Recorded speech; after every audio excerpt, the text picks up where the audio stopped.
நல்லுள்ளங்களுக்கு வணக்கம். நான் ஆர்கே பேசுகிறேன். விக்மா சோமோட நெக்ஸ்ட் சேனல் வழக்கமாக உலக செய்திகள். இன்றைய செய்திகள் நம்ம பயணம் அமெரிக்காவிலேருந்து தொடங்கிடலாம். ஏன்னா கனடா நேற்று தான் ரொம்ப வீரப்பாக பேசினாங்க. இங்கே வரவா இனிமேட்டு அமெரிக்கா கிட்ட ஒட்டும் கிடையாது, உறவும் கிடையாது, காய் விட்டுருங்க, அவ்வளோதான், பழைய நட்பெல்லாம் கிடையவே கிடையாதுன்னு ரொம்ப பேசினார்ல. திடீர்னு ஒரு பெரிய திருப்பு முனை ஏற்பட்டிருக்கு. அப்படியே அங்கே கிரீன்லாந்தை விட்டு வச்சுருக்காங்களா? இன்றைக்கி அமெரிக்காவோட துணை அதிபர் கிரீன்லாந்தில் போயிட்டு அங்கே அடுத்தடுத்த அதிரடி வசனங்கள், ஆல்மோஸ்ட் நாங்கள் கிரீன்லாந்து எங்கள் பக்கம் சேர்ந்த மாதிரி தான் அப்படின்ற மாதிரிலாம் சொல்லிட்டாங்க. அப்புறம் அங்கே உக்ரைனுக்குள்ளே போனோம் அப்படின்னா இது எல்லாத்துக்கும் காரணம் புட்டின் தான். எங்களுக்கும் அமெரிக்காவுக்கும் சண்டை வர மாதிரி பண்ணிட்டாரு, இதெல்லாம் புட்டின் கொடுத்ததா அப்படியே அமெரிக்கா கொடுத்துருக்காங்க அப்படின்னு பிரச்சனை. சண்டை என்னமோ இவங்களுக்கும் அமெரிக்காவுக்கும். ஆனால் இல்லாமல் அங்கே போயிட்டு புட்டின் எழுதி கொடுத்ததை கொண்டு வந்து என்கிட்ட கொடுத்து சைன் பண்ண சொன்னால் நான் எப்படி பண்ணுவேன் அப்படின்னு கேட்டு எனக்கு எல்லாம் ஐரோப்பா இருக்காங்கன்ற மாதிரி சொல்லியிருக்காங்க. இந்த மாதிரி நிறைய விஷயங்கள் நம்ம பேச போகிறோம். இந்தியா இலங்கைக்கான உறவுகள் ஏப்ரல் 5ஆம் தேதி மிகப்பெரிய ஒரு அறிவிப்பெல்லாம் கொடுத்துருக்காங்க. பேசலாமா? போலாமா? தயாராக? விமான டிக்கெட்டோட தயாராக இருங்க. ஸோ வீடியோக்குள்ள பார்த்த மாதிரி நீங்கள் நம்ம சேனல் சப்ஸ்கிரைப் பண்ணலாம், சப்ஸ்கிரைப் பண்ணிட்டு வாங்க. மறக்காம பெல் பட்டனை கிளிக் பண்ணி ஆல் ஆப்ஷன்ஸ் கொடுங்க. வீடியோ கொடுக்கலாம்.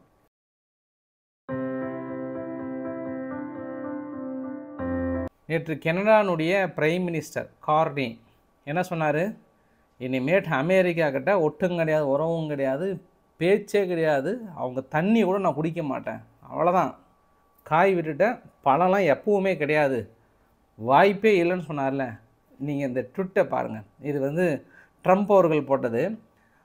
I just finished speaking with prime minister mark Carney கிட்ட இப்போ தான் நான் பேசி முடித்தேன். எக்ஸ்ட்ரீம்லி ப்ரொடக்டிவ் கால், ரொம்ப ஒரு முக்கியமான call. We agree on many things, நிறைய விஷயங்களை நாங்கள் பேசிக்கிட்டோம், ஒத்துக்கிட்டோம். இமீடியட்டாக மீட்டிங் அரேஞ்ச் பண்ண போகிறோம். கம்ப்ளீட்டாக பொலிட்டிக்கல், பிஸ்னஸ் ஃபேக்டர்ஸ், வேறு என்னென்ன பண்ண முடியுமோ எல்லாத்தையும் நாங்கள் பழையபடி அரேஞ்ச் பண்ணுவதற்கு நாங்கள் பண்ண போகிறோன்ற மாதிரி திடீர்னு இன்றைக்கி ஒரு போட்டார் ஸ்தலத்தில். அவ்வளோதானா சார், முடிஞ்சா? இதுக்கப்புறம் பணம் விட்டுப்பீங்களா இல்லை என்ன சொல்ல போகிறீங்கன்னு தெரியல. ஏன்னா அந்த மாற்றத்தை டிஃப்ரென்ஸ் தெரியுது. இதற்கு முன்பு ஜஸ்டின் ட்ரூடோ அவர்களை கவர்னர் அப்படின்னு சொன்னார். பட் இந்த ட்வீட்டில் பார்த்தோம்னா பிரைம் மினிஸ்டர் மார்க் கார்னி அப்படின்ற ஒரு வார்த்தையை சொல்லியிருக்கிறார். ஸோ அந்த ஒரு வார்த்தை மாற்றமே கனடாவுக்கு மிகப்பெரிய ஒரு சான்சஸ் இருந்தாலும் கனடாவில் இருக்கக்கூடிய மக்கள் கொஞ்சம் அமெரிக்காவுக்கு போகிறது எல்லாமே பெரிய அளவுக்கு அவாய்ட் பண்ணதுனால சமீப காலமாக அமெரிக்காவுக்கும் கனடாவுக்கும் இருக்கக்கூடிய அந்த ஃப்ளைட் ட்ராவலே ரொம்ப பாதிக்கப்பட்டிருக்கு. 44 மில்லியன் அளவுக்கு பாதிக்கப்பட்டிருப்பதாக சொல்கிறாங்க. ஸோ அந்த உறவுகளை புதுப்பிக்க போகிறோன்னு சொல்லியிருக்காங்க. இதுக்கப்புறம் பழம் விடுறாங்களா, காய் விடுறாங்களான்றது அது கனடாவுடைய பிரைம் மினிஸ்டர் எடுக்க வேண்டிய ஒரு சூழ்நிலை. ஸோ பார்க்கலாம். மனுஷன் இன்றைக்கி நல்லா தான் போடுவார். நைட்டில் ட்வீட் போடும்போது நைட் நல்லா தான் போட்டார். திடீர்னு இப்போ ஏப்ரல் 2ஆம் தேதி வந்தால் அதெல்லாம் கிடையாது, போடுங்க வரி, 25% வரிக்கு அதுக்கு இதுக்கு சம்மந்தம் இல்லை, வரியை போடுங்கன்ற, அதில் நான் சமரசம் ஏற்படுத்திக்க மாட்டேன்னு சொல்கிறதுக்கு நிறைய வாய்ப்புகள் இருக்குது. சரி, இரண்டாவது சம்பவம் என்ன அப்படின்னா, அமெரிக்கா 55 பக்கம் டிராஃப்ட் எல்லாத்தையும் கொடுத்து ஜெலன்ஸ்கி இதில் கையெழுத்து போடுகிறது. அதில் 300 பில்லியனுக்கான டீலு. எவ்வளோ? 300 பில்லியனுக்கான டீலு. உக்ரைனில் இருக்கக்கூடிய அனைத்து துறைகளும் அமெரிக்கா வசம் போயிடும். அந்த பில்லியன் டீல் இல்லாமல் இந்த ரோடு இன்ஃப்ராஸ்ட்ரக்சர்லேருந்து மீதி எல்லாத்தையும் அவங்க வசம் கொண்டு போயிடுவாங்க. இப்போ வேறு யாராவது இப்போ ஐரோப்பா இவங்க உக்ரைனுக்குள்ளே இன்வெஸ்ட் பண்ணாலும் அது அமெரிக்கா உத்தரவு கொடுத்தா தான் இன்வெஸ்ட் பண்ண முடியும். அதுக்கப்புறம் அவங்களால இன்வெஸ்ட் பண்ண முடியாது. இப்போ ஜெலன்ஸ்கி என்ன சொல்கிறாருன்னா, ஐயா நீங்கள் கொடுத்தது 100 பில்லியன் தான், அந்த 100 பில்லியனுமே நீங்கள் லோனாக கொடுக்கல, மிலிட்டரி எய்டாக தான் கொடுத்துருக்கீங்க. அதாவது உதவிகள்ன்ற அடிப்படையில் தான் கொடுத்தீங்க. உதவிக்கு கொண்டு நீங்கள் பணத்தை திருப்பி கேட்குறீங்க அப்படின்னா நாங்களால் ஏற்றுக்க முடியாது, நாங்களாம் 100% ஏற்றுக்கவே மாட்டோம். என்னங்க நியாயம் இது? அது திருப்பி கேட்காத கூட பிரச்சனை இல்லை, 4% வட்டி போட்டு 100க்கு 300 பில்லியன் போட்டு நீங்கள் கொண்டு நிறுத்திருக்கீங்க அப்படின்னா இது காம்படிட்டிவ்லி சீட்டிங், எங்களை சீட்டிங் பண்ணியிருக்கீங்க. நாங்கள் சவுதிக்கு போனோம். சவுதிக்கு போகும்போது எங்களோட கோரிக்கைகள் என்ன, உங்களோட கோரிக்கைகள் என்ன, அன்று பேசப்பட்ட விவாதங்கள் என்ன, அன்றைக்கி மினரல் டீல் என்னெல்லாம் நாங்கள் கொடுக்க போகிறோன்னு சொன்னதுக்கும் நீங்கள் கொண்டு 54 பக்கத்தை கொடுத்துருக்கீங்களே, இந்த 54 பக்கத்தில் நாங்கள் சொன்ன ஒரு டைலாக் ஒரு 2% கூட வரல. இதை எங்களால் எப்படி ஏற்றுக்க முடியும்? இது எல்லாமே புட்டின் அவர்கள் நேரடியாக எழுதி கொடுத்த மாதிரில இருக்கிறது. எங்களுக்கும் அமெரிக்காவுக்கும் சண்டையை மூட்டி விட தானே புட்டின் அவர்கள் ட்ரை பண்ணுறாரு. ஆனால் ஒரு விஷயம் நாங்கள் பொறுத்த வரைக்கும் இதில் சைன் பண்ணவே மாட்டோம். எக்காரணத்தை கொண்டும் இதில் சைன் பண்ண மாட்டோம். நெகோசியேஷனுக்கு தயாராக இருக்கோம். இன்றைக்கெல்லாம் அவசர கூட்டத்தை கூட்டி இப்படி ஒரு முடிவை வந்து நம்ம ஏற்றுக்கொள்ளக்கூடாதுன்னு சொல்லிட்டு இப்போ அடிஷ்னல் தகவல்னு சொல்லிட்டாங்க. நம்ம இந்த முடிவு எடுத்ததுனால இதுக்கப்புறம் அமெரிக்கா நம்மளுக்கு ஆயுதங்கள் கொடுக்குறதோ இல்லை இன்டெலிஜென்ஸ் ஷேர் பண்ணுறதோ அதெல்லாம் எதுவுமே தரமாட்டாங்கன்றதும் நம்மளுக்கு தெரியும். இருந்தாலும் நம்மளுக்கு ஐரோப்பா இருக்குது. ஐரோப்பா நேற்று பாரிஸில் ஒரு 30 நாடுகள்லாம் ஒன்றா சேர்ந்து ஒரு கூட்டம் அரேஞ்ச் பண்ணாங்க இல்லையா? அந்த கூட்டத்தில் இப்போ இன்டெலிஜென்ஸ் ஷேரிங் பண்ண போகிறாங்க. சேட்டலைட் இமேஜஸ் வேறு ஏதாவதுன்னா இன்றைக்கி ஐரோப்பா தனிப்பட்ட முறையில் கொடுக்குறேன்ட்டாங்க. அப்புறம் வெடிமருந்துகளோட டெபாசிட் எங்கெங்கெல்லாம் வைக்கணுமோ நாங்கள் உங்களுக்கு தனியாக கொடுக்குறேன்ட்டாங்க. இன்னும் வேறு என்னென்ன வேணுமோ ஐரோப்பாவால் அனைத்து வித உதவிகளும் அமெரிக்கா கொடுக்குறத விட டபுள் மடங்கு கொடுக்குறேன்னு சொல்லிட்டாங்க. அதனால் நம்மளுக்கு ஒன்றும் பிரச்சனை இல்லை. அங்கே பாருங்கள், குருக்ஸ் ரீஜன் இருந்தது இல்லையா? அந்த குருக்ஸ் ரீஜனை மறுபடியும் அவங்க பிடிச்சிக்கிட்டாங்க. ஆனால் அதை தாண்டி சமி ரீஜனையும் சேர்த்து பிடிச்சிட்டு வராங்களே, அது எந்த வகையில் நியாயம்? சமி ரீஜனையும் சேர்த்து கைப்பற்றிட்டு இருக்கிறாங்க. கேட்டால் அவங்களோட பாதுகாப்புக்குன்னு சொல்கிறாங்க. இது எதுவுமே எங்களால் ஏற்றுக்கொள்ள முடியாது அப்படின்னு சொல்கிறாங்க. அப்போ நம்ம இது எப்படி எடுத்துக்கலாம்? ரைட்டு, அப்போ சண்டை இந்த இடத்துல யாருக்கு? உக்ரைனுக்கும் அமெரிக்காவுக்கும் பிரச்சனை மறுபடியும் முதல்லேருந்து வெடிக்க ஆரம்பிச்சிருச்சு. இந்த இடத்துல புட்டின் அவர்கள் ரைட்டு சிறப்பாக போயிட்டுருக்கு போல் அப்படின்னு உட்காந்து பாப்கார்ன் சாப்பிட்றதுக்கு நிறைய வாய்ப்புகள் இருக்குது. ஏன்னாங்க அதுக்கப்புறம் அவங்க சண்டை முத்திருச்சுன்னா அது என்னென்ன நடக்குன்னு தெரியும். ஏன்னா அவர் ரொம்ப தெளிவாக சொல்லிட்டாரு. யார்? ஜெலன்ஸ்கி வந்து நீங்கள் கொடுத்தது உதவியெல்லாம் எங்களால் திருப்பி கொடுக்க முடியாது. நீங்கள் லோனுன்னு கொடுக்க கிடையாது, அதில் எங்களுடைய அக்ரிமெண்ட்லேயும் இல்லை. அந்த ஃபண்டை எங்களால் திருப்பி கொடுக்க முடியாதுன்ட்டாங்க. ரைட், இதை தான் நம்ம எதிர்பார்த்தோம். ரைட், அடுத்த சம்பவங்கள் என்ன? இந்த சந்தர்ப்பம் ரஷ்யா பயன்படுத்துகிறதானா சைடில் வந்து பயன்படுத்திட்டு தான் இருக்காங்க. இப்போ இன்னொரு ஆறுதலான செய்தி உக்ரைனுக்கு என்ன அப்படின்னா, IMF இன்டர்நேஷ்னல் மானிட்டரிங் ஃபண்ட் வந்து ஒரு 400 மில்லியன் பக்கம் கொடுக்கறதுக்கு ஒத்துக்கிட்டாங்க. ரொம்ப நாளுக்கு அப்புறம் அப்படியே பேச்சுவார்த்தை அதான்னு சொல்லிட்டு அப்படியே இழுத்துட்டு இருந்தது. ஆக்சுவலாக பிளான்டு வந்து இவங்க 15.6 பில்லியன் அளவுக்கு கேட்டிருந்தாங்க IMF கிட்ட. அவ்வளோக்கெல்லாம் நாங்கள் ஒர்த்து இல்லை, இப்போதைக்கு நீங்கள் ஒரு 400 பில்லியன் பக்கம் வாங்கிக்கோங்கன்ற மாதிரி வந்து சொல்லியிருக்காங்க. பாரு, ஆனால் உக்ரைனுக்கு எந்த அளவுக்கு ஃபண்டிங் கொடுக்குறாங்க. ஆனால் ஸ்ரீலங்கா வந்து பெயில் அவுட் ஆகிட்டு ரொம்ப கடினமான காலகட்டம் இருந்தது. அப்போ இன்டர்நேஷ்னல் மானிட்டரி ஃபண்ட் வந்து கொஞ்சம் கூட உதவி பண்ணல.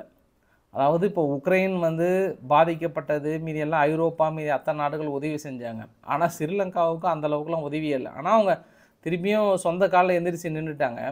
இப்போ கூட இன்டர்நேஷ்னல் மானிட்டரி ஃபண்ட் வந்து யாருக்கு அதிகமாக ஃபண்டிங் கொடுத்துருக்காங்க, லோன் கொடுத்துருக்காங்கன்னா, நம்ம அன்னைக்கு கூட ஒரு பதிவு காட்டியிருந்தவங்க கிட்ட அர்ஜென்டினாவுக்கு அதிகமான அளவுக்கு கொடுத்துருக்காங்க. அதுக்கப்புறம் உக்ரைனுக்கு அதிகமான அளவு கொடுக்கறதுக்காக துடிக்கிறாங்க. ஸோ பொறுத்திருந்து பார்க்கலாம். இருந்தாலும் அவங்க 2025க்குள்ளார 12 பில்லியன் பக்கம் கேட்குறாங்க.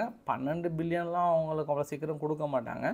உக்ரைனுக்கு இன்னொரு ஆறுதலான செய்தி என்ன அப்படின்னா, 1.5 மில்லியன் ஷெல் அப்படின்னா ஷெல் ஆயுதங்கள், அதாவது ஆயுதங்கள் சொல்ல முடியாது, வெடிமருந்துகள், அந்த குப்பிகள் சொல்லுவாங்க, அது பெரிய லெவல் வெடிமருந்துகள். அதுலேயுமே செக் ரிப்பப்ளிக் என்ன பண்ணியிருக்காங்க, இந்த வருஷத்துக்குள்ளார நாங்கள் உக்ரைனுக்கு பெரிய அளவுக்கு கொடுக்க போகிறோம், கடந்த வருஷம் என்ன கொடுக்க போகிறோமோ அதே அளவுக்கு தான் நாங்கள் கொடுக்க போகிறோம்னு சொல்லியிருக்காங்க. ரஷ்யா தரப்பு என்ன குற்றச்சாட்டு சொல்கிறாங்கன்னா, அந்த சூட்ஸா பகுதியில் ஒரு பைப்லைன் வந்து தாக்கல் நடத்தப்பட்டது. அந்த பைப்லைன் முழுக்க பிரிட்டிஷ்னுடைய சம்திங் பர்சன்ஸ் தான் வந்து ஸ்பெஷலிஸ்ட் தான் வந்து இன்வால்வ் ஆகியிருக்காங்க. அதை யாரும் நாங்கள் கூடிய விரைவில் பொது வெளியில் அனௌன்ஸ் பண்ண போகிறோன்ற மாதிரி சொல்லியிருக்காங்க. சரி, நீங்கள் அனௌன்ஸ் பண்ணாலும் அங்கே பிரிட்டிஷ் தான் தைரியமாக இருக்கிறாங்களே, நாங்கள் ப்ரூவ் பண்ணப்படுறதுக்கே நாங்கள் தைரியமாக இருக்கும்போது அவங்க இந்த மாதிரியான குற்றச்சாட்டை அவங்க சாதாரணமாக ஏற்றுப்பாங்க. ஏன்னா பிரிட்டிஷ் இப்போது நிலைமைக்கு சாதாரண ஆளுங்களே கிடையாது. இப்போ ஃப்ரான்ஸுக்கு அப்புறம் அவங்க ஒரு பெரிய ஆளுங்க அவங்க. அதனால் நீங்கள் கண்டனங்கள் தெரிவிக்கலாம், பட் அதுக்கான நடவடிக்கைகள் என்ன எடுக்க முடியும்னு தெரியல. ஆனால் பிரிட்டிஷ் வந்து மறுத்துட்டாங்க. அப்போல்லாம் இல்லை, நாங்கள் உளவு தகவல் மட்டும் தான் கொடுப்போம், இந்த மாதிரி ரஷ்யாவுக்குள்ளே போய்ட்டு தாக்கல் நடத்துகிற அளவுக்குலாம் நாங்கள் ஐடியாலாம் கொடுக்க மாட்டோம்னு சொல்கிறாங்க. சரி, அதை விட மிக முக்கியமான தகவல் என்னென்னா, நேற்று இரவு டினிப்ரோ பகுதியோட ஈஸ்டர்ன் உக்ரைனில் நிறைய மேனுஃபேக்சரிங் யூனிட்லாம் தாக்கல் நடத்திட்டோன்னு சொல்கிறாங்க. இந்த தடவை தாக்கல் நடத்தி ஈரானுடைய ஷாகிட் ட்ரோன் வச்சு தான் தாக்கல் நடத்துனாங்கன்னு இஸ்ரேல்னு வருது பாருங்கள். இந்த பக்கம் உக்ரைன் வந்து குற்றச்சாட்டு சொல்கிறாங்க. ஒரு 4 பேர் இறந்து போனதாகவும் 30 பேர் பக்கம் இன்ஜூர்ட் ஆனதாகவும் சொல்கிறாங்க. நாங்கள் போர் நிறுத்தத்துக்கு தயாராக இருந்தும் ரஷ்யா தயாராக இல்லை, தொடர்ந்து இந்த தாக்குதல்களை நிகழ்த்தி கொண்டிருக்கிறாங்கன்றாங்க. ஏன்னா இந்த வரைபடத்தை பார்த்தீங்கன்னா 27ஆம் தேதி நடத்தப்பட்ட தாக்குதல், 27ஆம் தேதி உக்ரைனுக்குள்ளார ட்ரோன் மூலம் தாக்கல் நடத்தியிருக்காங்க. ஆனால் பதிலுக்கு உக்ரைன் கொஞ்சம் அமைதியாக இருக்காங்க, கொஞ்சம் நிசப்தமாக இருக்குது இப்போது நிலைமைக்கு ரஷ்யாவுக்குள்ளார. ஏன்னா அவங்க ஃபுல்லாக ஸ்டடி ஆகிட்டு இருக்காங்க. இப்போ அமெரிக்கா கிட்ட வேறு பிரச்சனையாக இருக்கிறது, அதனால் கொஞ்சம் டைமிங் எடுத்துப்பாங்க உக்ரைன் தரப்பில் திருப்பி தாக்கல் நடத்துறதுக்கு. பட் கடந்த 2 நாட்களாக ரஷ்யா அந்த தாக்குதல் தெரியுது. உக்ரைனுக்குள்ளாரையும் மற்ற டினிப்ரோ பகுதியை சுற்றியும் பாருங்கள், அந்த சமீர் ரீஜியனாக இருக்கட்டும், இது ஜாப்ரோசிஷியாவுக்கு மேலேயும் தாக்கல் நிகழ்த்தியிருக்காங்க. இது அங்கே இருக்கக்கூடிய பதிவுகள். சரி, அடுத்து நம்ம கிரீன்லாந்து போயிடலாம். ஏன்னா துணை அதிபர், அமெரிக்காவுடைய துணை அதிபர் ஜேடி வான்ஸ் அவர்களும் துணை அதிபரோட மனைவி உஷா வான்ஸ் அவர்களும் இன்றைக்கி கிரீன்லாந்தில் இருக்கக்கூடிய அமெரிக்காவுடைய ஸ்பேஸ் பேஸுக்கும் அமெரிக்காவுடைய விமான நிலையன்ற பாருங்கள் இராணுவ நிலையங்களுக்கும் போகிறாங்க. அங்கே போயிட்டு ஒரு நாள் 2 நாள் அங்கே தான் இருக்க போகிறாங்க. அதற்கு கிரீன்லாந்தில் இருக்கக்கூடிய அரசாங்கம் அவங்க நேற்று தான் ஆட்சி அமைச்சாங்க. ஆக்சுவலாக பெரும்பான்மை வராதனால 4 கட்சிகளோட கூட்டணியோட ஆட்சி அமைக்கிறாங்க. அதற்கு டென்மார்க் வந்து வரவேற்பு தெரிவிச்சிருக்காங்க. ஐரோப்பாவும் இனி கிரீன்லாண்டோட வளர்ச்சி வந்து உறுதி செய்யப்படும், புதிய பிரதமருக்கு வாழ்த்துக்கள்ன்றமா சொன்னாங்க. இன்னும் பிரதமர் வந்து முழுமையாக அனௌன்ஸ் பண்ணல, மேபி இன்றைக்கி ஈவினிங்குள்ளே அனௌன்ஸ் பண்ணுறதுக்கு வாய்ப்புகள் இருக்குது. சரி, இவங்க போயிட்டு அங்கே விசிட் பண்ணுறது போது அங்கே கிரீன்லாந்து டென்மார்க் எல்லாமே எதிர்ப்பு தெரிவிக்கும் போது ஜேடி வான்ஸ் அவர்கள் சொல்லப்பட்ட டைலாக்கும் இல்லை அமெரிக்க அதிபர் ட்ரம்ப் அவர்கள் சொல்லப்பட்ட டைலாக்கு தான் வந்து மிகப்பெரிய ஒரு அதிர்வலை இப்படி ஏற்படுத்தியிருக்கிறது. இந்த அதிர்வலை என்ன அதிர்வலை அப்படின்னா, இப்போ கிரீன்லாந்து இருக்கு இல்லையா, கிரீன்லாந்தில் இருக்கக்கூடிய மினரல்ஸை சீனாவும் ரஷ்யாவும் அப்படியே கழுகு பார்வையில் பார்த்துட்ருக்காங்க. இப்போ ஏமாந்தால் போதும், திடீர்னு ஒரு லாரி கொண்டு வந்து டக்குன்னு ஜேசிபி விட்டு அள்ளி தூக்கிட்டு போயிட்டே இருந்துருவாங்க. அப்போ என்ன பண்ணுவீங்க? நாளைக்கு உங்கள் நாடு அமைதியற்ற நிலைமையை போயிடுச்சுன்னா என்ன பண்ணுவீங்க? நாளைக்கு சீனாவோ இல்லை ரஷ்யாவோ கிரீன்லாந்து மீது ஒரு குண்டு போட்டாங்கன்னா நீங்கள் யாருக்கிட்ட ஓடி வருவீங்க? இல்லை நீங்கள் யாருக்கிட்ட ஐரோப்பா வந்து உங்களை காப்பாற்றுன்னு நினைக்கிறீங்களா? அப்படி தான் உக்ரைனை காப்பாற்றிருக்கணுமே, முடியலல்ல, எங்கள் கிட்ட தான் வந்தாகணும். அதனால் சொல்கிறேன், நான் என்ன சொல்கிறேன்னா, கிரீன்லாந்தில் அமைதி ஏற்படணும் அப்படின்னா, கிரீன்லாந்தில் இருக்கக்கூடிய பாதுகாப்பை உறுதி செய்யணும்னா, கிரீன்லாந்தில் இருக்கக்கூடிய மக்கள் நிம்மதியாக சந்தோஷமாக வாழ வேண்டும் என்றால் எங்களிடம் இணைந்து விடுங்கள், அதுதான் உங்களுக்கு சிறந்தது. அது வந்து இணைந்தே தீர வேண்டும்னு சொல்லிட்டாங்க. சரி, ட்ரம்ப் அவர்கள் சொன்னது தான் ரொம்ப ரொம்ப முக்கியம். ஏன்னா இந்த பூ உலகில் பூ மலர்கின்ற சத்தம் நம் காதுகளில் ஒலிக்க வேண்டுமென்றால் கிரீன்லாந்து அமெரிக்காவுடன் இணைந்தே ஆக வேண்டும். உங்களுக்கு ஒரு சந்தேகம் வரும், ஏப்பா எங்கேயோ பூ மலர்கின்ற சத்தம் காதில் ஒலிக்கிறதுக்கும் கிரீன்லாந்து போயிட்டு அமெரிக்கா கிட்ட இணையறதுக்கு என்னப்பா சம்மந்தம் அப்படின்னு நீங்கள் நினைக்கிறீங்களா? நீங்கள் நினைக்கலனா கூட உங்கள் மனசுக்குள்ளே நினைக்க வச்சு அதை பதில் தரதான் என்னுடைய வேலை. என்னென்னா உலக அமைதி ஏற்படணும்னா கிரீன்லாந்து அமெரிக்கா கிட்ட இணையணும். ஏன் இந்த இடத்துல உலக அமைதி ஏற்படாதுன்னு அமெரிக்கா தரப்பில் சொல்கிறாங்கன்னா, அதாங்க தயாராக இருக்காங்களே, சீனாவும் ரஷ்யாவும் குண்டை வச்சுக்கிட்டு தயாராக இருக்கிறாங்க. இப்போ விமானத்தை ஸ்டார்ட் பண்ணிட்டு வர்றன்னு வச்சுக்கிட்டே இருக்கிறாங்க. திடீர்னு வந்து குண்டை போட்டு திடீர்னு ஜேசிபிலேருந்து மண் மினரல்லாம் அள்ளிட்டு போயிட்டா என்ன பண்ணுவீங்க? அப்போ அந்த இடத்துல ஒரு பதற்றமான ஒரு சூழ்நிலை வருது, தாக்குதல் நடைபெறுது. அதே அமெரிக்காவை தான் இருந்தால் தொடுவாங்களா? அந்த நினப்பு வருமா? வராதில்ல. அதனால தான் உலக அமைதி ஏற்படணும் அப்படின்னா கிரீன்லாந்து எங்ககிட்ட இணைச்சிடுங்க அப்படின்னு சொல்லிட்டு ட்ரம்ப் அவர்களோட டைலாக் அடுத்தது தான் ரொம்ப முக்கியம். வித் ஆர் வித்தவுட், நீங்கள் நினைச்சாலும் சரியே, நீங்கள் நினைக்கலனாலும் சரியே, எனக்கு அதை பற்றிலாம் அவசியமே கிடையாது, கொஷினும் கிடையாது. நான் வந்து கிரீன்லாந்தை இணைக்க தான் போகிறோம். அது வந்து கிரீன்லாந்தினுடைய இன்டர்நேஷ்னல் செக்யூரிட்டிக்காக, அதுதான் ரொம்ப முக்கியம். இப்போ அமெரிக்கானுடைய செக்யூரிட்டி கூட முக்கியம் இல்லை, கிரீன்லாந்தினுடைய இன்டர்நேஷ்னல் செக்யூரிட்டிக்காக அமெரிக்கா பாடுபடுகிறது. ஆமாம், நம்ம இதை நம்பினா தான் நம்மளுக்கு சோறு, அதனால் நம்ம நம்பிடுவோம். இப்போ கிரீன்லாந்து அதனால் நாங்கள் இணைச்சே தீர்வுன்றாங்க. சரி, ரைட்டு. இப்போதைய நிலைமைக்கு இவங்க ஐரோப்பா கூட அமைதியாக ஒரு சுமூகமாக சாந்த ஸ்வரூபமாக போவதற்கு வாய்ப்புகள் இல்லை. அது கிரீன்லாந்து நாங்கள் இணைக்கிறோன்னு சொல்லும்போது டென்மார்க் எதிர்ப்பு தெரிவிப்பாங்க, ஐரோப்பா நாடுகள் ஓடி வந்து எதிர்ப்பு தெரிவிப்பாங்க. சும்மாவே வந்து பிரான்ஸ் அதிபர் மேக்ரான் அவர்கள் டென்ஷன் ஆவார், நார்மலாகவே டென்ஷன் ஆவார் அவர். நேற்று கூட பாருங்கள் லெபனானில் எவ்வளோ டென்ஷன் ஆனார், கிட்டத்தட்ட கண்ணை குத்தி கண்ணே வலிக்குது இன்னுமே, அந்த அளவுக்கான கண்டனத்தை தெரிவிச்சிருந்தார். உங்களுக்கு கூட கண் வலி ஏற்பட்டிருக்கும் நேற்று இரவு வீடியோ பதிவு பார்க்குறவங்களுக்கு, அந்தளவு கண்ணை தெரிவிச்சு. அப்போ இதை விட்டுருவாரா? பாருங்கள், இன்றைக்கி சாயந்தரத்துக்குள்ளே என்ன கண்டனம் வரப்போதோ, என்ன ஆக போதோ, எத்தனை கண்ணை குத்த போகிறாரோ தெரியல, எத்தனை கடும் கண்டனம் அதை தெரிவிக்க போகிறாங்களோ தெரியல. ஸோ பொறுத்திருந்து பார்க்கலாம். இது கிரீன்லாந்தோட நிலைமை. இருந்தாலும் அமெரிக்காவுக்கு இன்னொரு செக் வச்சுருக்காங்க சீனா.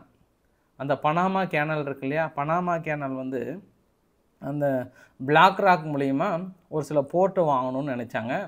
அமெரிக்கா வந்து ப்ரெஷரும் கொடுத்தாங்க.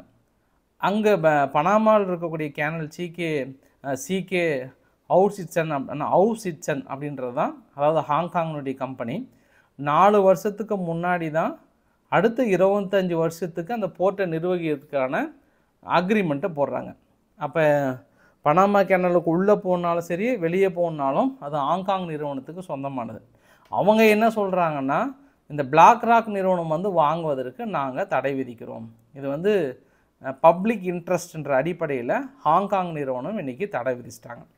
தடை விதிக்கிறது இல்லாமல் பனாமாவும் என்ன பண்ணிட்டாங்கன்னா, ஒரு 107 கப்பல்களுக்கு பனாமா வழியாக போகிறதுக்கு தடை விதிச்சிட்டாங்க. இதுக்கு இங்கே பாருங்கள், இது குறிப்பிட்ட கப்பல்கள் இனிமேல் போகக்கூடாது. இந்த தடை எதற்காகனா, இப்போ பனாமா மீது பொருளாதார தடை போடுறதுக்கு ஒரு லிஸ்ட்டு கொடுத்தாங்க அமெரிக்கா தரப்பில். ஓஹோ, எங்களுக்கே லிஸ்ட்டு கொடுக்குறீங்களா, லிஸ்ட்டு உங்களுக்கு தான் வச்சுக்கோங்கன்னு சொல்லிட்டு அமெரிக்காவை சார்ந்த மற்ற நிறுவனங்களுக்கெல்லாம் ஒட்டுமொத்தமாக ஒரு 107 கம்பெனிகளுக்கு இனிமேல் நீங்கள் பனாமா வழியாக போகாதீங்க, நீங்கள் சுற்றிட்டு போயிடுங்க, ஏன்னா நீங்கள் ஏகப்பட்ட பிரச்சனை பண்ணுறீங்க, அதனால் நீங்கள் கொஞ்சம் தள்ளி இருங்க அப்படின்ற மாதிரி பனாமா சொல்லியிருக்காங்க. ஸோ அங்கேயும் பிரச்சனை கிளப்ப ஆரம்பிச்சிட்டாங்க. கிரீன்லாந்துக்கு அப்புறம் பனாமாவையும் தனது கையில் எடுக்கிறாங்க. சீனா இந்த அளவுக்கு பண்ணதுனால ட்ரம்ப் அவர்கள் என்ன பண்ணிட்டாருன்னா, இதுக்கப்புறம் அமெரிக்காவுக்குள்ளார பேராமெடிக்கல் நம்மளே தயாரிக்கணும், மருந்தாக இருந்தாலும் சரி, மாத்திரையாக இருந்தாலும் சரி, நீங்கள் இறக்குமதி பண்ணுற நிறுவனங்கிட்ட பேச்சுவார்த்தை நடத்தி அவங்க வந்து அமெரிக்காவுக்குள்ளே இன்வெஸ்ட் பண்ணி அமெரிக்காவில் ப்ரொடக்ஷன் பண்ணி அந்த மாத்திரை எடுத்து முழுங்குங்க, ஏன் நீங்கள் அங்கேருந்து இறக்குமதி பண்ணுறீங்க அப்படின்னு கேட்டு அடுத்து நீங்கள் நிறுவனங்களே தயாராக இருந்துக்கோங்க அப்படின்னு ஒரு மிரட்டலை விடுத்திருக்கிறாரு. அதற்கு தான் என்ன சொன்னாங்கன்னா, இந்த கேன்சருக்கான ட்ரக் வந்து சீனா வந்து அமெரிக்காவுக்கு கொடுக்கறது $280. இவங்க இறக்குமதியே அவ்வளோதான் பண்ணுறாங்க, அதாவது வரி எல்லாம் சேர்த்தியே. ஆனால் இவங்க பதிலுக்கு எவ்வளோ விற்பாங்கன்னு நீங்கள் நினைக்கிறீங்க? அமெரிக்காவிலேருந்து ஒரு $280 வாங்குறாங்க, வரி எல்லாம் சேர்த்தி கடைக்கு வந்து சேர்ற வரைக்குமே. ஒரு 500, ஒரு 1000, இல்லை ஒரு 2000 இருக்கும்னு நினைக்கிறீங்களா? ஏங்க அந்த கேன்சர் ட்ரக்கை வந்து $8892 விற்கிறாங்க. வாங்கிறது எவ்வளோ? சீனா கிட்டேருந்து $280. ஆனால் நீங்கள் விற்கிறது எவ்வளோ? அந்த கேன்சர் ட்ரக் வந்து $8892. அதனால் சீனா என்ன சொல்கிறாங்கன்னா, அங்கேயும் இங்கேயும் பார்க்கறத விட உங்கள் சொந்த நாட்டில் இருக்கக்கூடிய தவறை பாருங்கள், பேராமெடிக்கல் நாங்கள் விற்கிறது ஒன்று, நீங்கள் வாங்கிறது ஒன்று, மக்கள்கிட்ட சென்றடையும் போது வேறு ரேட்டு வேறு. முதல்ல அங்கே இருக்கக்கூடிய பிரச்சனைகளை களைய ஆரம்பிங்க, உங்கள் நாட்டோட பிரச்சனை தீர்ந்து போயிடும்.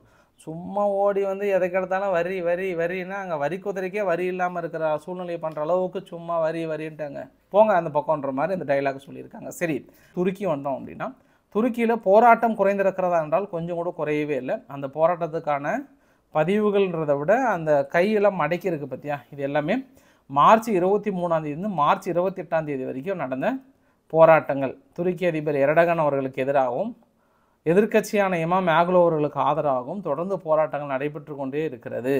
சரி, துருக்கியோட ப்ரெசன்ஸ் வந்து ஐரோப்பாவுக்கு ரொம்ப முக்கியமாக அப்படின்னா, இன்றைக்கி இரண்டாவது தலைவர், உலக தலைவரனுடைய இரண்டாவது தலைவர் யார்? பிரான்ஸ் அதிபர் மேக்ரான் அவர்கள் சொல்லிட்டார், எர்டகன் அவர்கள் வந்து ரொம்ப ரொம்ப முக்கியமான ஒரு ரோல், முக்கியமான ரெஸ்பான்சிபிலிட்டியும் கூட. ஏன்னா துருக்கி வந்து மிகப்பெரிய ஒரு கண்ட்ரி. ஐரோப்பா இல்லாமல் துருக்கி இல்லை, துருக்கி இல்லாமல் ஐரோப்பா இல்லை. எங்களுக்கு துருக்கி தேவை, துருக்கிக்கு ஐரோப்பா தேவை. அதனால் இனி நாங்கள் ரீஜனல் செக்யூரிட்டியை வலுப்படுத்துவதற்காக துருக்கியுடன் இணைந்து செயல்படுவதற்கான பலிய திட்டங்களையும் பலிய முடிவுகளையும் வகுத்திருக்கிறோம்ன்றாங்க. ஏன்னா ஒரு பதற்றமான ஒரு சூழ்நிலை என்னன்னு வச்சுக்கோங்களேன். இப்போ ஜெர்மனியோட உளவுத்துறை என்ன சொல்லிட்டாங்கன்னா, போய் ரஷ்யாவுக்குள்ளே எட்டி பார்த்துருக்குறாங்க. எட்டி பார்த்ததில் அங்கே ஒரு குரூப்பே தயாராக இருக்கான். நீங்கள் நேராக போய் என்ன பண்ணுங்கள், ஜெர்மனியை அடிச்சுட்டு அங்கே முடின்னு முடிச்சுட்டு நேட்டோனுடைய அந்த படைகள்லாம் இருக்குல்ல அந்த இடத்துல ஒரு காட்டிடுங்க அப்படின்னு பேசிகிட்டு இருந்ததை ஜெர்மனியுடைய உளவு தகவல் ஓடி வந்து இப்போ ஜெர்மனியுடைய மினிஸ்டர்கிட்ட சொல்கிறாங்க, ஐயா ஆபத்து ஐயா, நம்ம நாடு தாக்க போகிறாங்க, நேட்டோ நாடுகளையும் தாக்க போகிறாங்க, நம்ம கொஞ்சம் உஷாராக இருக்கிறது சால சிறந்தது அப்படின்னு ஜெர்மனியுடைய உளவுத்துறை இன்றைக்கி ஒரு பகீர் தகவல், சாதாரண தகவலான பகீர் தகவல் கொடுத்துட்டாங்க. அதனால தான் நேற்று ஐரோப்பா நாடுகளாக 72 மணி நேரம் உணவுப் பொருட்களை எல்லாம் சேஃபாக வச்சுக்கோங்கன்னு ஒரு அறிவிப்பு கொடுத்தது. காரணம்னா ஜெர்மனியுடைய உளவுத்துறை தான். இப்போ என்ன கேட்குறாங்கன்னா, இப்போ அடுத்து துருக்கி தான் இப்போ உதவி செஞ்சாகணும். இப்போ ஏன்னா ஐரோப்பாவுக்கு ஏதாவது ஒரு பிரச்சனைனாலும் இப்போ துருக்கி தான் மெயின் ரோல். இப்போ அதனால் முன்கூட்டியே சொல்லி வைக்கிறாங்க, துருக்கி கொஞ்சம் பார்த்து கொஞ்சம் உள்ளே வாங்க, என்ன நம்மளுக்கு உங்களுக்கு காட்டி தான் ஆகணுன்ற மாதிரி சொல்கிறாங்கன்று. இன்னொன்று எல்லாம் கரெக்டு தான். ஏங்க நான் ரொம்ப சீரியஸாக சொல்லிகிட்டு இருக்கேன், நீங்கள் பாட்டு ஏதோ விளையாட்டு செய்திகளே எடுத்துக்காதீங்க. இதெல்லாம் ரொம்ப ரொம்ப சீரியஸான செய்தி. இப்போ நேட்டோ நாடுகள் பயிற்சி வந்து லிதுவேனியாவுடைய பகுதியில் எடுத்தாங்க இல்லையா, அதில் ஒரு 4 வீரர்கள் என்ன பண்ணிட்டாங்க, காணாமல் போயிட்டாங்கல்ல, கண்டுபிடிச்சிட்டாங்க. ஆனால் என்னென்னா ஒரு மட்டுன்னா எப்படின்னா அந்த சேரும் சகதியுமாக இருக்குல்ல, அதில் அந்த நிறைய படத்தெல்லாம் பார்ப்பீங்கள்ல, அப்படியே ஹீரோ என்ன பண்ணுவார், திடீர்னு காலை வைப்பார், அப்படியே கொஞ்சம் கொஞ்சமாக போயிட்டு தலை மட்டும் ரொம்ப நேரம் இருக்கும், அப்புறம் கை மட்டும் வரும், அப்புறம் வந்து ஒரு கயிறு கொடுத்து காப்பாற்றுவாங்க. அந்த மாதிரி ஒரு புதைக்குழி. அந்த புதைக்குழியில் தான் இந்த எர்குலஸ் டேங்க்கு ஒன்றன் பின் ஒன்றாக போய் மாட்டியிருக்கான். 2 டேங்க்கு 4 பேர் பக்கம் இறந்து போயிருக்காங்களாம். இப்போ தான் தோண்டி எடுக்க ட்ரை பண்ணிட்டுருக்காங்க. ஏன்னா அங்கே மட்டுன்றதுனால அவ்வளோ சீக்கிரம் எடுக்க முடியாது. கடந்த 2 நாட்களாக அங்கே இருக்கக்கூடிய ரெக்கவரியில் பதிவுகள்லாம் பார்த்தா அப்படி தான் தெரியுது. ரெக்கவரி வந்து போயிட்டு தாங்க இருக்குன்ற மாதிரி சொல்லியிருக்காங்க. இது அங்கே இருக்கக்கூடிய பதிவுகள். பங்களாதேஷனுடைய அதாவது பிரைம் மினிஸ்டரில் என்ன சொல்கிறது, கேர்டேக்கர் யூனஸ் அரசாங்கம் யூனஸ் வந்து சீனாவுக்கு போயிருக்கிறார். இன்றைக்கி பேச்சுவார்த்தை நடத்த போகிறாங்களாம். சீனா வாங்க, நீங்கள் தான் எங்களுக்கு உதவி செஞ்சே ஆகணும். இப்போது நிலைமைக்கு அமெரிக்காவில் எதுக்குறாங்க, இந்த பக்கம் அவங்கள எதுக்குறாங்க. அதனால் சீனாவோட உதவி மிகப்பெரிய அளவுக்கு இருக்க போதுன்னு சொல்கிறாங்க. என்னென்ன அக்ரிமெண்ட் போடுறாங்கன்ற நம்ம பொறுத்து இருந்து பார்க்கலாம். இந்திய செய்திகளோடு நம்ம முடிக்கலாம். நம்ம பிரதமர் மோடி அவர்கள் இப்போ 5ஆம் தேதி, ஏப்ரல் 5ஆம் தேதி இலங்கைக்கு போகிறாராம். அதனால் இலங்கைக்கும் இந்தியாவுக்கான டிஃபென்ஸ் அக்ரிமெண்ட் அன்றைக்கி மேற்கொள்ள போகிறோம், மிகப்பெரிய ஒரு டிஃபென்ஸ் டீல் ஏற்படுத்த போகிறோன்ற உறுதி செஞ்சுருக்காங்க அந்த ஏப்ரல் 5ஆம் தேதி. ஸோ அதை இன்றைக்கி அதிகாரப்பூர்வமாக அனௌன்ஸ் பண்ணியிருக்காங்க. ஒன்று. இரண்டாவது செய்தி என்னென்னா, யுஏஇயில் இப்போ ரம்ஜான் வருது இல்லையா, ரம்ஜான் அன்னைக்கு இந்தியர்கள் ஒரு 500 பேர்த்த வந்து விடுதலை பண்ணுறாங்க. 2014 2880 இந்தியன்களை வந்து விடுதலை செஞ்சுருக்காங்க. குறிப்பாக யுஏஇ வந்து ரீசெண்டாக இந்தியா உட்காந்தாங்களே, அதனால் நட்புறவின் அடிப்படையில் நாங்கள் இந்தியர்களை விடுதலை செய்கிறோம் என்ற ஒரு அனௌன்ஸ்மெண்ட் வந்து கொடுத்துருக்காங்க. ஒன்று. அதே போல் இந்தியாவை பற்றி மறுபடியும் ட்ரம்ப் அவர்கள் என்ன சொன்னார்னா, வரி விதிக்கிறத பற்றி நாங்கள் இந்தியா கிட்ட பேச்சுவார்த்தை நடத்திட்டுருக்கோம்.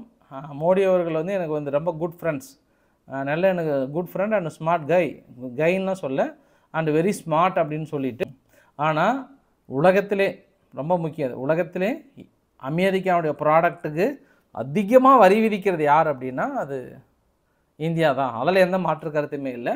அதனால் நான் பேசிகிட்டு இருக்கோம், கண்டிப்பாக அதுக்கு தீர்வு கிடைக்குன்னு நினைக்கிறேன். கொஞ்சம் வரியை குறைக்கணும் அப்படின்ற மாதிரி தனது கருத்தை வந்து சொல்லியிருக்காங்க. ஸோ ஃபைனலாக 2 பதிவு. ஒன்று வந்து நேற்று மெக்சிகோவில் பெரிய அளவுக்கு மழை வெள்ள பாதிப்பு பார்த்தேன் இல்லையா, அதுக்கப்புறம் மெக்சிகோவிலேருந்து அப்படியே கொஞ்சம் பரவி அமெரிக்காவுடைய டெக்சாஸுக்கு போயிடுச்சு. மெக்சிகோ ஒட்டி அங்கே டெக்சாஸ் தான் இருக்குது. அங்கே பாதிப்புகளை நீங்கள் பார்க்குறீங்க பெரிய அளவுக்கு.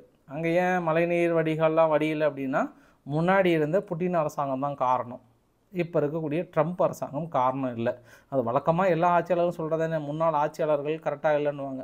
எத்தனை வருஷம் நீ ஆண்டாலுமே முன்னாள் ஆட்சியாளர்களை குறை சொல்லியே பழகிறதுனால இந்த டைலாக் அட்வான்ஸாக சொல்லிடுறேன் பக்கத்தில். இன்னொன்று என்னென்னா, அந்த மியான்மார் நடந்த பூகம்பம் இதுவரை 1030லேருந்து 40 பேர் இறந்து போனதாக சொல்கிறாங்க. இன்னும் ஆயிரக்கணக்கான மக்கள் அந்த அடியில் மாட்டிக்கிட்டு தான் இருக்காங்க. இதுவரை 2376 பேர் வந்து காயமடைஞ்சிருக்காங்க. இந்தியா அவசரமாக ஒரு 15 டன் ரிலீஃப் மெட்டீரியல் மியான்மாருக்கு அனுப்புகிறாங்க. IAF-130J ஏர்க்ராஃப்ட் மூலிமா அவசரமாக அனுப்புகிறாங்க. ஸோ நாடாக இந்தியா ஓடி போயிட்டு உதவி பண்ணுறாங்க. பெரிய அளவுக்கு 15 டன்னான உணவுப் பொருட்கள், food packet, sleeping bag, hygienic kids, generator, essential medicine எல்லாமே நாங்கள் கொண்டு போய் கொடுக்குறோன்ற மாதிரி வந்து சொல்லியிருக்காங்க. ஸோ தொடர்ந்து மியான்மார் கொஞ்சம் கவலைக்கிடமாக தான் இருக்கிறது.